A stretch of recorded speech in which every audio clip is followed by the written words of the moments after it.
नमस्ते। तो विपश्यना पे थोड़ी-सी बात कर लेते हैं, क्योंकि मेरी कई दोस्तों से बात होती है जो प्रैक्टिस में हैं।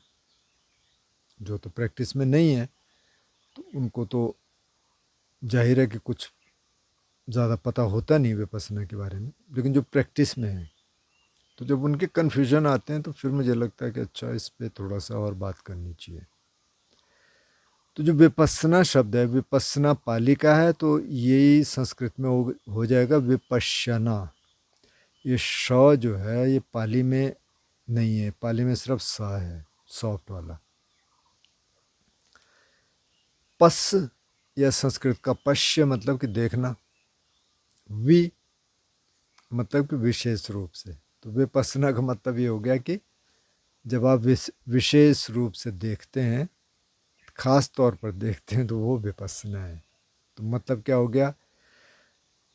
मतलब ये हो गया कि जब आप अंदर की तरफ देखना शुरू कर देते हैं, तो वो विपश्यना हो गया।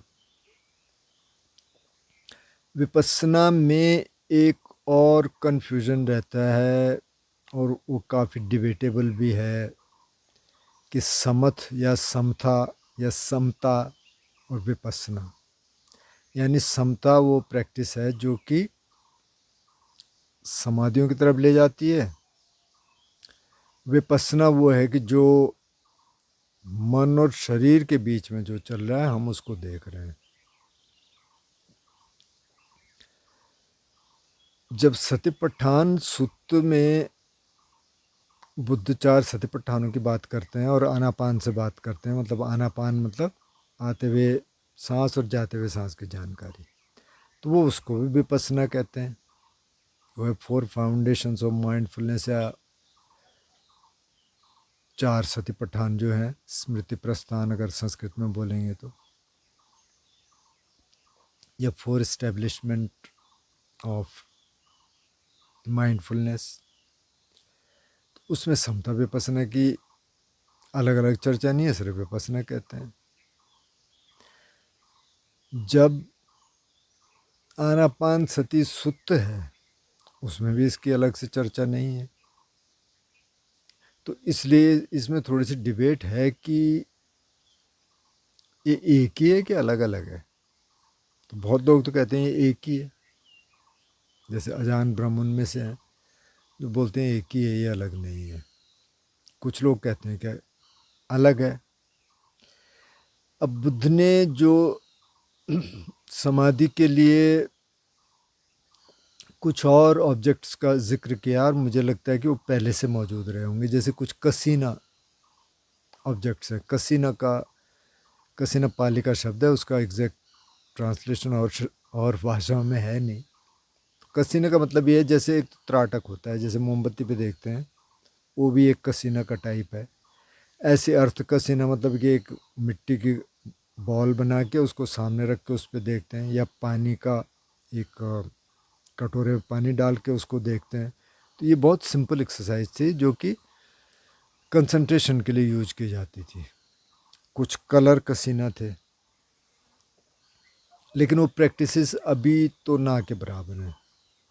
अच्छा, फिर उनका बहुत ज़्यादा जिक्र है नहीं, है पाली कैनन में है, लेकिन बहुत ज़्यादा नहीं है। तो बहुत ज़्यादा जो जिक्र है वो एक तो सतिपट्ठान का है, एक आनापान सती सुत्त का है, भैया सुत्त की भी चर्चा है, लेकिन भैया सुत्त तो एक बार दिया बुद्ध ने, हो सकता है किसी और मौके पे भी कुछ इस तरह का दिया हो जिसमें सुनने और देखने का था। लेकिन अगर आप सतिपट्ठान सुत्त को देखें, तो फिर जब हमने सांस को देखना शुरू कर दिया, तो वहीं से विपश्यना शुरू हो गई। अब सतिपट्ठान सुत्त तो बहुत विस्तृत है, मतलब बहुत डिटेल में है। आनापान से लेके फिर जो कायानुपस्सना है, उसमें 7 पर्व हैं, शायद 6-7 पर्व। फिर वेदनानुपस्सना है, जो संवेदनाओं को देखा जाता है। फिर चित्तानुपस्सना है, फिर धम्मानुपस्सना में कई पर्व हैं। जब आनापान सती सुत्त बुद्ध देते हैं तो उस आनापान में 16 स्टेप हैं और जो सतीपठान में दिया उसमें 4 ही स्टेप हैं। लेकिन जो 16 स्टेप है बुद्ध कह रहे हैं कि अगर ये आप करेंगे तो आप चारों सतीपठान इसमें कर लेते हैं। लेकिन वो बहुत एडवांस स्टूडेंट्स को दिया गया। तो माना हम इसी को देख लेते हैं, सतीपठान सुत्त को ही देख लेते हैं। आनापान से विपස්සना शुरू हो गई। अब जो कुछ हो रहा है ना, अगर हमने थोड़ा सा अंदर जाके देखना शुरू कर दिया, अच्छा दिमाग में क्या चल रहा है, शरीर में क्या चल रहा है, अब एंग्जाइटी आ गई हमको पता है, डिप्रेशन आ गया हमको पता है, गुस्सा आ गया हमको पता है, लस्ट आ गया हमको पता है, तो ये सारी विपස්සना है। और पता कब होगा? जब हम उसको देखेंगे, थोड़ा सा समता भाव से देखने की कोशिश करेंगे। तो पहले तो हम देख रहे हैं, हमको पता है कि आ रहा है, तो ये सारी विपස්සना होगी। और भले ही हम उसमें बह जाएं कुछ टाइम के लिए, लेकिन हमें पता है कि अच्छा ये है, इस समय ये है, तो वो विपස්සना की श्रेणी में आ जाएगा। तो जैसे हम कहते हैं ना कि हम बैठते हैं और बहुत सारे विचार आते हैं, तो वो विपස්සना होने लग गई, या पता चलने लग गया कि विचार आ रहे हैं, या इस तरह के विचार आते हैं या उस तरह के विचार आते हैं, वो सारी विपස්සना है। तो अब जैसे जैसे ध्यान की गहराई में जाना शुरू करेंगे तो फिर पता चलने लग जाएगा कि सब कुछ विपස්සना है। जब बैठे हैं तो भी विपස්සना है। जैसे 4 जो पोस्चर्स हैं, बुद्ध ने कहा कि बैठे हैं, बस सिर्फ इतना ही जानते हैं कि बैठे हैं, वही विपස්සना है।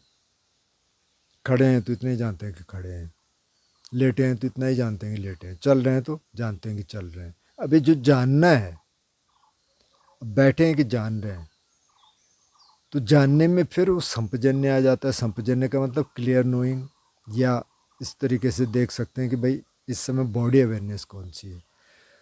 तो जब प्रैक्टिस में आते हैं तो ज़्यादातर लोग घूम फिर के, जिन्होंने तो विपස්සना किया गोयनका जी वाला, वो तो सांस और संवेदना पे आ जाते हैं। अगर किसी ने किसी और सिस्टम से किया होगा, जैसे महर्षि साइडो का सिस्टम है, थोड़ा सा अलग सिस्टम है, तो वो करते हैं। लेकिन जो और चीज़ें हैं अक्सर उनकी बात होती नहीं। किसी दोस्त ने कहा कि आप एक ना अलग से गाइडेड मेडिटेशन दे दीजिए, क्योंकि मैं स्कैनिंग नहीं करना चाहता। तो खैर मैंने कहा उनसे कि वे स्कैनिंग इसलिए कर रहे हैं ताकि अवेयरनेस आ जाए, हम लगातार स्कैनिंग नहीं कर रहे हैं। अच्छा, मैं जो महर्षि साइडो का जो टेक्निक देख रहा था, तो पेट पे देखते हैं। मैंने कुछ टाइम में देखने की कोशिश की, तो मुझे लग रहा है कि यहाँ देखने से ज़्यादा अच्छा है पेट पे देखना, क्योंकि इसमें होल बॉडी एक्सपीरियंस आ रहा है। जब आप बैठे हैं, जो तीसरा स्टेप है आनापान का, तो जो पहला स्टेप है कि आप जब लंबी सांस ले रहे हैं अंदर, तो जानते हैं कि लंबी सांस ले रहे हैं, छोड़ रहे हैं तो जानते हैं कि छोड़ रहे हैं। और अक्सर जब आप बैठेंगे तो पहले थोड़ा सा लंबी सांस आती है, फिर धीरे धीरे वो छोटी हो जाती है, सटल हो जाती है। तो जब छोटी होगी तो छोटी को जानते हैं, और अंदर ले रहे हैं, जब बाहर छोड़ रहे हैं तो जानते हैं। अभी जो तीसरा स्टेप है ना, ये तीसरा स्टेप अमूमन या तो इसको इस तरीके से पेश किया जाता है कि वो उसकी इम्पोर्टेंस ज़्यादा है नहीं, या तो इसको छोड़ दिया जाता है। तो ज़्यादातर लोग अगर आनापान करेंगे तो बस वो सांस अंदर जा रही है, बाहर जा रही, बस इतना ही है, पहले और दूसरे स्टेप तक ही सीमित रहते हैं। लेकिन तीसरा स्टेप इसलिए इम्पोर्टेंट है क्योंकि जब आनापान सती सुत्त सिस्टम को देखेंगे तो उसमें जो 4 स्टेप हैं, पहले तो ये है कि ये तीसरा स्टेप, इसकी थोड़ी चर्चा कर लेते हैं। तो तीसरा स्टेप क्या है कि सबकाय पटिसंवेदी अस्य सामीच सिक्खति, सबकाय पटिसंवेदी पश्य से सामीच सिक्खति। मतलब जब सांस लेता है तो पूरी काया का अनुभव करता है, पूरे शरीर का, पूरी बॉडी एक्सपीरियंस। जब छोड़ता है तो पूरा बॉडी एक्सपीरियंस। अब कई स्कूल इसमें कहते हैं कि नहीं, ये बॉडी की बात नहीं थी, सिर्फ सांस की बात थी कि पूरे सांस को देखना है। लेकिन ये सांस की बात नहीं हो रही है, ये शरीर की बात हो रही है। क्यों हो रही है? क्योंकि फिर हमको आनापान सति सूत्र देखना पड़ेगा कि फिर तीसरे स्टेप से चौथा स्टेप है कि उसको थोड़ा सा शांत करता है सांस को। और फिर पांचवा स्टेप है कि पीति पटि संवेदी अस्सामिच सिक्खति और पश्चामिच सिक्खति। मतलब कि प्रीति। तो प्रीति कहाँ आएगी? जब जाना स्टेट में चले जाएंगे, जब समाधियाँ शुरू हो गई, जो पहली समाधि है वहाँ प्रीति आई। तो प्रीति आई और उसके बाद सुख आया। तो सुख का मतलब क्या है कि सब जगह सडल सेंसेशंस है। तो वो सडल सेंसेशन तभी महसूस होंगी जब आप पूरी बॉडी का एक्सपीरियंस करेंगे। और इसीलिए वो तीसरा स्टेप उसकी तैयारी है। तो जो कहते हैं कि सिर्फ सांस है, उनको या तो उस तरह का एक्सपीरियंस होते नहीं है, मतलब मंक्स भी कहते हैं कई, या तो उन्होंने उस तरीके से उसको देखा ही नहीं। मेरे को उसमें थोड़ी सी हैरानी होती है। तो अभी जो तीसरा स्टेप है ना, ये बहुत महत्वपूर्ण है। तो चाहे आप बिगनर हों, चाहे आप थोड़ा आगे कर रहे हो, एडवांस हो। जब मैंने महर्षि साइडो की टेक्निक से देखने की कोशिश की तो फिर मुझे लगा कि इसमें होल बॉडी एक्सपीरियंस देखने में ज़्यादा मदद मिल रही है। क्योंकि अब उसको देखा जाता है पेट में, तो आपने सांस ली, पेट तक गया, सांस छोड़ी, फिर यहाँ से आया, तो काफ़ी बॉडी तो उसमें कवर हो गई। जो गोयनका जी वाला टेक्निक है कि यहाँ देखना है एकदम से और उसको बहुत छोटा कर देना है, उसमें पूरा होल बॉडी एक्सपीरियंस हो नहीं सकता सांस के साथ, ना वो इनकरेज करते बाद में। हालांकि जब सेंसेशंस के साथ काम करते हैं, ऊपर से नीचे, नीचे से ऊपर, तो होल बॉडी एक्सपीरियंस हो सकता है, लेकिन वो सांस के साथ नहीं है। जो बुद्ध कह रहे हैं कि सांस के साथ देखना है। तो अब इसके दो तरीके हैं। मैंने ये तरीके पहले भी डिस्कस किए हैं कहीं। एक तरीका तो ये है कि जो महर्षि साइडो का है, आपने सांस ली तो बॉडी थोड़ा एक्सपेंड करेगी, तो आप उस एक्सपेंशन को फील करिए। तो हो क्या रहा है, जब आप सांस ले रहे हैं तो ऑक्सीजन जा रही है बॉडी में, तो ऑक्सीजन सब जगह जा रही है और आप उस एनर्जी को फील कर सकते हैं। थोड़ा सा माइंड सेटल हो गया तो आप पूरी बॉडी को फील कर सकते हैं। उस एनर्जी को फील करें। तो उस एनर्जी को फील करें आप। जैसे सांस ली, आप एनर्जी को फील कर रहे हैं, सांस छोड़ी, आप देख रहे हैं कि वो एनर्जी बाहर आ रही है। मतलब कि ये एक्सपेंड हो रहा और थोड़ा सिकुड़ रहा, फैल रहा, सिकुड़ रहा, ये होल बॉडी। तो कईयों को इससे मदद मिलती है। तो इसमें ये वाला मूवमेंट ज़्यादा है, फैलने वाला, सिकुड़ने वाला। एक दूसरा मेथड है। उस मेथड में क्या है कि आप जब सांस ले रहे हैं तो ये फील कर रहे हैं कि एनर्जी नीचे से ऊपर की तरफ गई, और फिर जब छोड़ रहे हैं तो ऊपर से नीचे की तरफ आई। तो ख़ास तौर पे जब ये ऊपर से नीचे की तरफ आ रही और थोड़ी बहुत सडल सेंसेशंस आने लग गई, तो ऐसे लगता है कि जैसे शावरिंग हो रही है उसकी सेंसेशंस की। तो ये आप महसूस कर सकते हैं। इसके लिए 25-30 मिनट बैठना ज़रूरी है नहीं तो इससे कम में ये होगा नहीं। हो भी सकता है वैसे, अगर माइंड एकदम सेटल्ड है, पहले से बहुत कुछ चल नहीं रहा है, तब आप बैठ गए तो 15-20 मिनट में भी हो सकता है। लेकिन जनरली पहले तो वही चलता रहता है जो अभी तक हुआ, और फिर थोड़ा सा सेटल होता है तो तब इस तरह के एक्सपीरियंसेस होने शुरू होते हैं। लेकिन ये आप ट्राई करना, चाहे आप नए हों चाहे आप पुराने हों। तो जो बॉडी स्कैनिंग है ना, अब ये देख लेते हैं। जो मैंने गाइडेड मेडिटेशन इसमें दिया है ध्यान यात्री में, तो उसमें हम ये कह रहे हैं कि एक बार आप देख लीजिए, पहले यहाँ इस हिस्से में देख लीजिए ऊपर क्या हो रहा है, भारीपन है, हल्कापन है, टिंगलिंग है, कुछ और है, गर्मी है, सर्दी है। फिर आप बीच वाला हिस्सा देख लिए, नाभि के नीचे से लेके यहाँ तक का, आगे पीछे दोनों हाथ, और फिर दोनों टांगें देख लीजिए, हिप से लेके और टोज तक। उससे क्या होगा, देखने से मतलब क्या है कि फील करना है, तो एक बार वो अवेयरनेस आ जाएगी। जब अवेयरनेस आ गई, अब आप होल बॉडी पे आ जाइए। अब आप होल बॉडी को महसूस करिए, और फिर आप जब सांस महसूस करने लग जाएंगे ना, तो अब सांस को एक जगह महसूस करने की ज़रूरत नहीं है कि आप यहाँ हैं या यहाँ हैं। आप सांस चलने दीजिए और आप बॉडी में रहिए, आप यहाँ अवेयर रहिए, सांस चल रही है, आप सांस देख रहे हैं। और जैसे आपको लगा कि अच्छा आप एक्सपीरियंस कर सकते हैं, भले ही सडल सेंसेशंस न भी हों, तो भी आप होल बॉडी एक्सपीरियंस कर सकते हैं। अगर थोड़ी बहुत सडल सेंसेशंस आ गई, तो तब इन मेथड्स को आप यूज करिए। या तो आप ये एक्सपेंशन एंड कॉन्ट्रैक्शन को देखिए, बॉडी का एक्सपेंड हो रहा है, कॉन्ट्रैक्ट हो रहा, फैल रहा और सिकुड़ रहा है। या तो जब आप सांस ले रहे हैं तो ये एक्सपीरियंस करिए कि नीचे से ऊपर की एनर्जी जा रही, जब छोड़ रहे हैं तो ऊपर से नीचे आ रही। इसमें थोड़ी सी प्रैक्टिस करनी पड़ेगी। और बुद्ध जो वर्ड यूज करते हैं, शब्द यूज करते हैं, उसको कहते हैं सिक्खति। पहले दो में उन्होंने सिक्खति नहीं कहा। दीगंग वास्स संति दीगंग अस्स सामी पजानाति, मतलब जानता है। लेकिन तीसरे में कहा सिक्खति, मतलब कि इसको ट्रेन करना पड़ेगा, ट्रेनिंग लेनी पड़ेगी इसकी। तो इसको थोड़ा सा आप करिए, चाहे वो नए हों चाहे पुराने हों, कभी भी आप बैठे हैं थोड़ा सा आप ये देखिए, ऊपर ले रहे हैं सांस तो ऊपर जा रहा है एनर्जी, जब अंदर ले रहे हैं, जब छोड़ रहे हैं तो नीचे को जा रहा है, या जब अंदर ले रहे हैं तो थोड़ा फैल रहा है, जब बाहर छोड़ रहे हैं तो सिकुड़ रहा है। इससे बॉडी अवेयरनेस आने में बहुत आसानी रहती है।